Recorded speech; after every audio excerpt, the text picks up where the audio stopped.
MA MA final के बच्चों का हार्दिक स्वागत। बच्चों, मैं अलका जैन सह आचार्य हिंदी राजकीय महाविद्यालय किशनगढ़ से। बच्चों, आज हम पढ़ेंगे स्कंदगुप्त नाटक की मूल चेतना। हमने इससे पूर्व पूरी नाटक की व्याख्या की थी, उनका तात्विक विवेचन किया और आज हम उस नाटक की मूल चेतना को समझेंगे कि आखिर इसके पीछे जयशंकर प्रसाद जी का क्या उद्देश्य रहा। मूल चेतना के हम मुख्य बिंदु आपके सामने स्क्रीन पर हैं। हम इस पर जो है ध्यान रखते हुए इन बिंदुओं पर जो है हम चर्चा करेंगे। बच्चों, स्कंदगुप्त नाटक जयशंकर प्रसाद की अद्भुत सृष्टि है। जिस समय ये नाटक लिखा गया उस समय सर्वत्र नव जागरण का मंत्र फैला हुआ था और चारों ओर से एक ही आवाज आ रही थी, नव जागरण। स्वतंत्रता मनुष्य का जन्मसिद्ध अधिकार है, इसे हम लेके रहेंगे। मनुष्य स्वतंत्रता की हर स्थिति में जो है सुरक्षित रहता है। यह स्थिति इस बात की सूचक है कि प्रसाद ने इन सब परिस्थितियों में स्कंदगुप्त नाटक का सृजन करके राष्ट्रीयता और मानवता का संदेश दिया।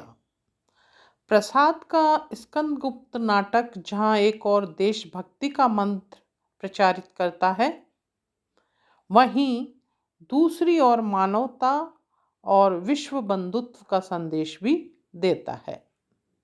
स्कंदगुप्त नाटक में इसी देशभक्ति और इसी राष्ट्रीयता व मानवता को मूल चेतना के रूप में ग्रहण किया गया है। सबसे पहले बिंदु हम राष्ट्रीय चेतना पर जो है विस्तृत प्रकाश डालेंगे। स्कंदगुप्त नाटक में राष्ट्रीय चेतना को प्रमुखता प्राप्त हुई है। लगता है प्रसाद तात्कालिक समाज में राष्ट्रीयता की भावना का मंत्र प्रचारित करना चाहते थे। स्कंदगुप्त के लिए मगध और मालव के बीच कोई अंतर नहीं है। हूण मालव पर आक्रमण करें और मगध उसको मित्र समझकर चुप बैठा रहे, यह स्कंदगुप्त को सहन नहीं था। अतः वे कहते हैं, केवल संधि नियमी से हम लोग वाध्य नहीं हैं। अकेला स्कंदगुप्त मालव की रक्षा के लिए सन्नद्ध है। स्कंदगुप्त के जीते जी मानव का कोई कुछ नहीं बिगाड़ सकेगा। शक और हूणों के आतंक के समय मात्र गुप्त केवल मगध की चिंता में डूबा हुआ नहीं है, उसे भी पूरे भारत की चिंता है। चारों ओर विप्लव का साम्राज्य है। निरीह भारतीयता की ओर जो है पूरे भारतीय घोर दुर्दशा में है। इसी प्रकार नाटक में यह भी राष्ट्रीयता का एक अंग है कि विदेशी वस्तुओं और विदेशी संस्कृतियों से हमें मुख मोड़ लेना चाहिए। एक सैनिक कहता है, यवनों से उधार ली हुई सभ्यता नाम की विलासिता के पीछे आर्य जाति उसी तरह पड़ी है जैसे कुलवधू को छोड़कर कोई नागरिक वेश्या के चरणों में पड़ा रहता है। इस तरह के संवादों से जो है प्रसाद जी बार बार ये संकेत भी कर रहे हैं कि तात्कालिक समाज में जो है राष्ट्रीयता की भावना किस तरह जागृत की जाए। कहने की आवश्यकता नहीं कि सैनिक के इस कथन में राष्ट्रप्रेमी प्रसाद के हृदय की उस वेदना की अभिव्यक्ति हुई है जो अराष्ट्रीय तत्वों का अलख जगाने के लिए उसे या राष्ट्रीय भावना को मूल चेतना के रूप में स्वीकार किया। यह राष्ट्रीयता देशभक्ति से जुड़ी हुई है। इस तरह ही हम दूसरे बिंदु पर अब प्रकाश डालेंगे, देशभक्ति का स्वर। स्कंदगुप्त नाटक में देशभक्ति का स्वर अधिक मुखरित हुआ है। प्रसाद जी के युग में देश को अंग्रेजों के दमन चक्र का मुकाबला करना पड़ रहा था, परंतु जनता में स्वाधीनता का उदग्र उत्साह था।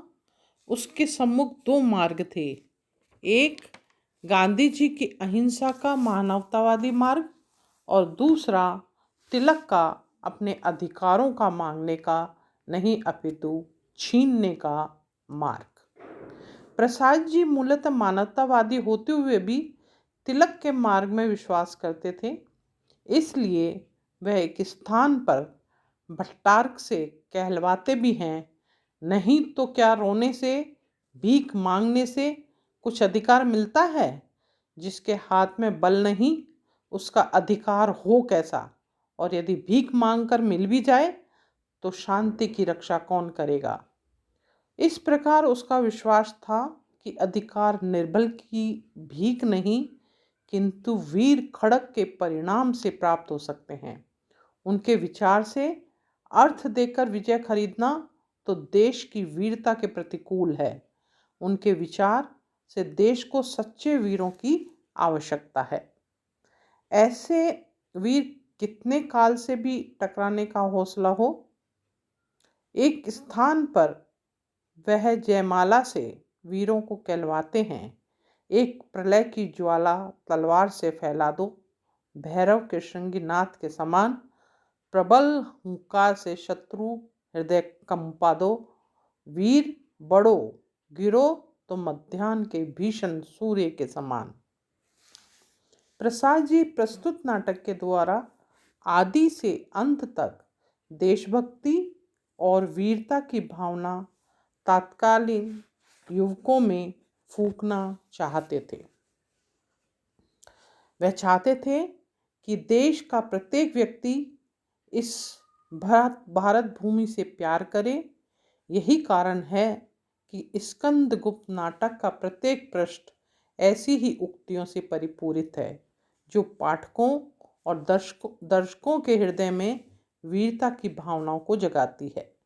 आरंभ में ही वृद्ध पर्णदत्त कहता है, इस वृद्ध ने गरुड़ ध्वज लेकर आर्य चंद्रगुप्त की सेना का संचालन किया है। अब भी गुप्त साम्राज्य की नासिर सेना में उसी गरुड़ ध्वज की छाया में पवित्र छात्र धर्म का पालन करते हुए उसी मान से मर मिटेंगे, यही कामना है। गुप्त कुलभूषण आशीर्वाद दीजिए, वृद्ध पर्णदत्त की माता का स्तन्य लज्जित न हो।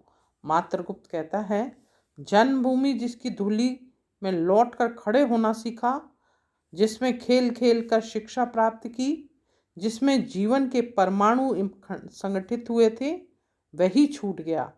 परंतु ऐसी भारत भू के लिए बिना वीरता तथा आत्मत्याग के बलिदान का कोई भी महत्व नहीं। आवश्यकता है इस देश के लिए देश के सच्चे वीरों के बलिदान की। बलिदान को यही महिमसी भावना विजया के निम्न शब्दों में गूंज रही है। वह कहती है, एक नहीं ऐसे स्कंदगुप्त, सहस्त्रों देवतुल्य उदार युवक इस जन्मभूमि पर उत्सर्ग हो जाएं। अंगड़ाइयाँ लेकर मुचकुंद की मोह निद्रा से भारतवासी जाग पड़े। हम तुम गली गली कोने कोने पर्यटन करेंगे, पैर पड़ेंगे, लोगों को जगावेंगे। वीरता की सच्ची परख क्या है, इसका संकेत हमें बंधु वर्मा के इन शब्दों में मिलता है। क्षत्रियों का कर्तव्य है आर्तवान परायण होना, विपत का हंसते हुए आलिंगन करना, विभीषिकाओं को मुस्कुरा कर अवहेलना करना और विकलों के लिए, अपने धर्म के लिए, देश के लिए प्राण देना। स्कंदगुप्त का प्रमुख रस भी वीर रस है, अतः इसका उद्देश्य भी राष्ट्रीयता की भावना का उद्वेष करना ही है।